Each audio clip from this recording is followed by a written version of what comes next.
નાનકડા વિરામ બાદ માર્કેટ લાઈવમાં યજ્ઞેશ પટેલ આપણી સાથે જોડાયેલા છે। યજ્ઞેશજી, આમ તો આજે તમારે લાંબી ચર્ચા છે, પરંતુ ખાસ કરીને વાયદાના સેગમેન્ટમાંથી આજે કયા સ્ટોક તમે ખાસ ફોકસમાં રાખી રહ્યા છો? વાયદા બજારમાંથી જે રીતે માર્કેટનું મોમેન્ટમ છે, એક કોન્ટ્રાબેટ છે લોંગ સાઇડ પર।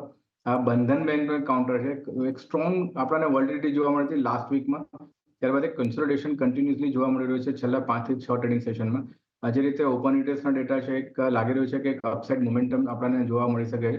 તો બંધન બેંકમાં 182 અરાઉન્ડ 176 રૂપિયાનો સ્ટોપ લોસ રાખવાનો છે, 194 રૂપિયાનો લક્ષ્યાંક એક એક્સપેક્ટેડ છે। બીજી જે પસંદગી છે એ છે વેદાંતાનું કાઉન્ટર।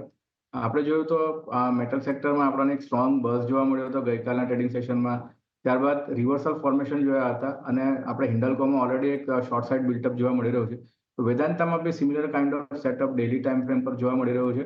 રિવર્સલ કેન્ડલસ્ટિક છે લાસ્ટ ટ્રેડિંગ સેશનમાં, એના લોઝ બ્રેક થઈ રહ્યા છે અરાઉન્ડ 460 462 પાસે। તો નીચેમાં શોર્ટની સલાહ છે વેદાંતામાં। જે રીતે પ્રાઇસ એક્શન બિલ્ડ થઈ રહ્યું છે, તો પ્રોબેબિલિટી છે કે નીચેમાં 450 સુધીના લક્ષ્યાંક વેદાંતામાં જોવા મળી શકે છે અને સ્ટોપ લોસ 470 નો રાખવાનો રહેશે।